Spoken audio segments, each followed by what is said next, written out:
బుల్బుల్, నేను నీకు సారీ చెప్పాలి. చూడు, నువ్వు ఆ ఎంఎంఎస్ గురించి ఏం ఆలోచిస్తున్నావో నాకు తెలియదు, కానీ అదంతా అబద్ధం. బుల్బుల్, దయచేసి నా మాట నమ్ము. నేను ఈ టైంలో నాకంటే ఎక్కువగా ప్రజ్ఞ గురించి ఆలోచిస్తున్నాను. తన పరిస్థితి ఎలా ఉందో తెలియటం లేదు. ఎలా ఉంది తను? నువ్వు తను గాని కలిసావా? తెలుసుకొని నువ్వేం చేస్తావు? సింపతి చూపిస్తావా? హెల్ప్ చేస్తావా? ఎంఎంఎస్ గురించి నాకు తెలియదు, కానీ మా అక్క జీవితంలో ఏదైతే జరుగుతుందో దానికి కారణం నువ్వు మాత్రమే. గుర్తుంచుకో సురేష్, నువ్వు తన లైఫ్ లోంచి ఎందుకు వెళ్ళిపోవడం లేదు? ఎందుకు తన్ని మాటిగా డిస్టర్బ్ చేస్తున్నావు? పైగా ఈసారి నువ్వు డిస్టర్బ్ కాదు, మొత్తం తన జీవితాన్నే నాశనం చేసి వచ్చేసావు. తన ఇల్లు, తన భర్త, తన ప్రేమ మొత్తం అంతా నేనేం చేశాను బుల్బుల్? ఎందుకలా అంటున్నావు నువ్వు? నువ్వేం చేసావో తెలుసుకోవాలనుకుంటున్నావా? ప్రజ్ఞ అక్కకి మా బావగారికి డివోర్స్ అయిపోయింది. ఇప్పుడు వాళ్ళ మధ్య ఏమీ మిగల్లేదు. ఇప్పుడు ఇదంతా జరిగిందంటే దానంతటికీ కూడా కారణం కేవలం నువ్వు. స్నేహితుడిగా తన్ని మోసం చేసావు. ఇంకా ఏం మిగిలిందని తన జీవితంతో ఆడుకుంటున్నా? నీ మొహం చూసినా, నీ పేరు విన్నా నాకెంత కోపం వస్తుందంటే. మా అక్క కూడా నిన్ను చాలా ద్వేషిస్తుంది. నీతో ఎప్పటికీ మాట్లాడదు.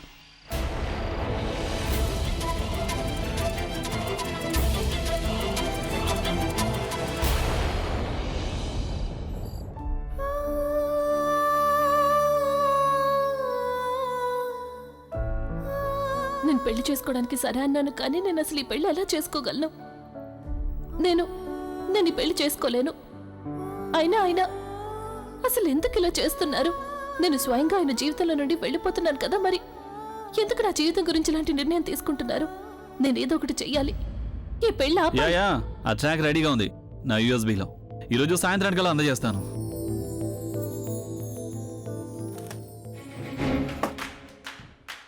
అరే ఇదేంటి, నా యూఎస్బీ ఏమైపోయింది? ఇక్కడే కదా పెట్టాను నేను. అందులో నా పాటలన్నీ ఉన్నాయి.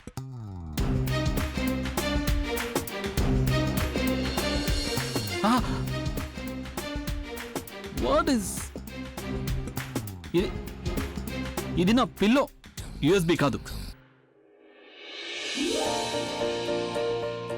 హే, యూఎస్బీ ఎక్కడ?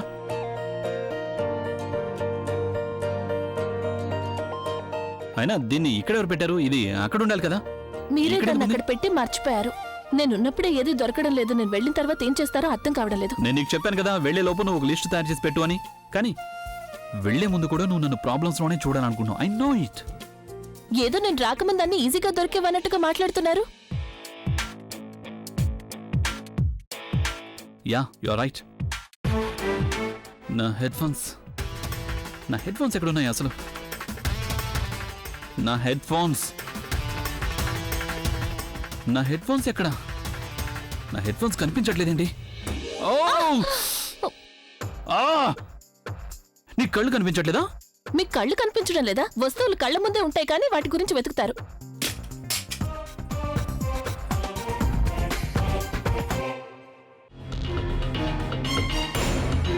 ఆటో,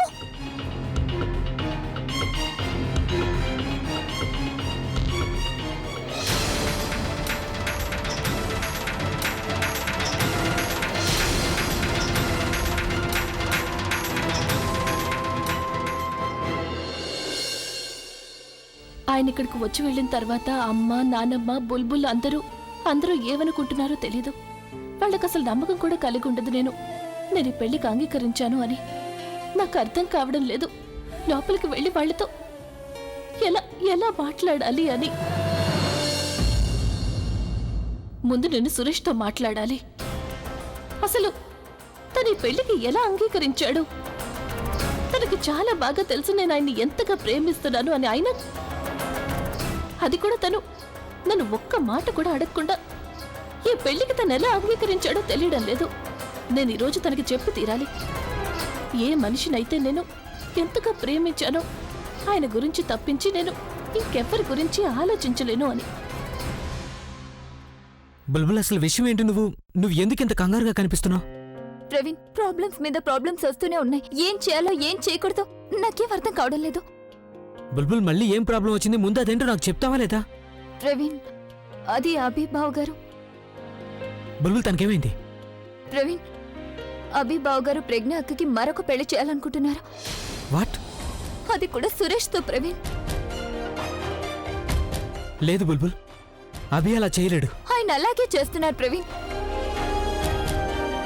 ఆయన స్వయంగా మా ఇంటికి వచ్చారు ఈ పెళ్లి కార్డు ఇచ్చి వెళ్ళడానికి. ప్రవీణ్, ఒకవేళ ప్రజ్ఞాకి సురేష్కి పెళ్లి జరిగిందంటే చాలా గందరగోళం అయిపోతుంది. మనం ఎలాగైనా ఈ పెళ్లిని ఆపాలి. నువ్వు పద.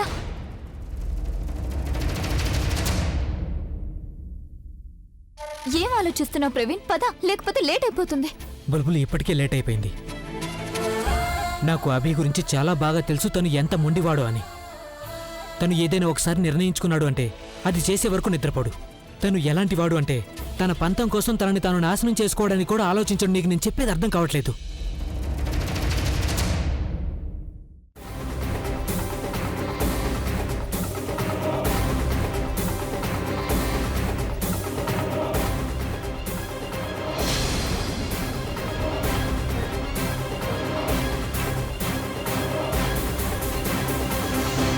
అసలు నేను ఇక్కడికి ఎందుకు వచ్చాను అని అడగవా నువ్వు? నాకేమీ తెలీదు. నువ్వు పెళ్లి చేసుకోవడానికి ఎలా ఒప్పుకున్నావు సురేష్? నీకు తెలుసా నీ నిర్ణయం వల్ల ఏం జరిగింది అని? నీ ఒక్క నిర్ణయం ప్రూవ్ చేసేసింది ఆ వీడియోలో ఏదైతే ఉందో అంతా నిజమే అని. నువ్వు తీసుకున్న ఒక్క తప్పుడు నిర్ణయం నన్ను 100 అడుగులు వెనక్కి నెట్టేసింది. ఇప్పుడు ఆ వీడియో అబద్ధం అంటే ఎవరు నమ్ముతారు? అదంతా నిజం కాదు అని నేను స్వయంగా ఆయనతో చెప్పాను. మీరు ఏం చేసినా సరే నన్ను మాత్రం ఒప్పించగలరు గాని నిన్ను ఒప్పించలేరు అని. ఇలా చూడు సురేష్, జరిగిందేదో జరిగిపోయింది. నువ్వు వెంటనే నాతో పాటు పద. పరిస్థితి చేదాటిపోక ముందే మనం దీన్ని ఆపేద్దాం. పద నాతో, పద పద.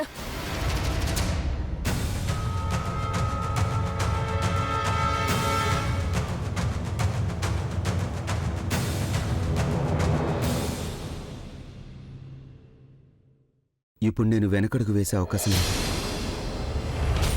నాకు తెలుసు నీ దృష్టిలో నేను తీసుకున్న నిర్ణయం తప్పు అని. కానీ నిన్ను ఆ సమస్య నుండి కాపాడటానికి నాకు ఈ దారి తప్ప మరో దారి కనిపించలేదు.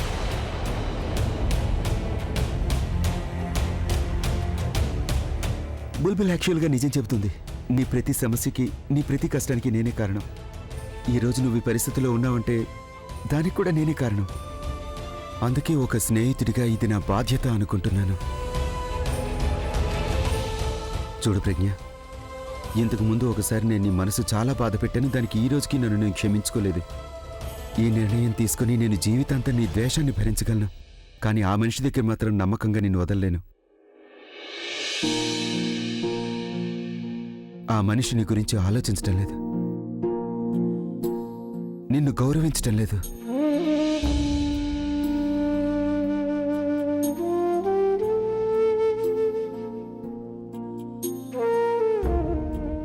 చూడు ప్రజ్ఞ, నాకు తెలుసు అతను కుంకుమ భాగ్య విషయంలో ఏదైతే చేశాడో దాని తర్వాత అతని మీద నీ ఉద్దేశం పూర్తిగా మారిపోయిందని. నీ ఫీలింగ్స్ మారిపోయాయి. అందుకే నేను ఏదైతే అతనిలో చూస్తున్నానో అది నువ్వు చూడలేకపోతున్నావు. అతను నీకు తగిన మనిషి కాదు. బయటికి మంచివాడిలా మాట్లాడతాడు, కానీ లోపల మాత్రం చాలా దాచేస్తున్నాడు.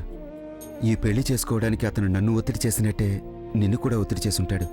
సరే ప్రజ్ఞ, ఇలా కూడా అనుకోవచ్చు. నువ్వు పెళ్లి చేసుకోను అని చెప్పు, నేను కూడా చేసుకోనని చెబుతాను. దానివల్ల అతనికి ఏమైనా తేడా ఉంటుందనుకుంటున్నావా? నాకు తెలుసు నీ మనసులో నువ్వు సంతోషిస్తున్నావని. మరి ఎందుకు ఇలా నాటకాలు ఆడుతున్నావు? నాకు మీతో మాట్లాడాలని లేదు. ప్లీజ్ నన్ను ఒంటరిగా వదిలేయండి. ఒంటరిగా ఎలా వదిలేయగలను?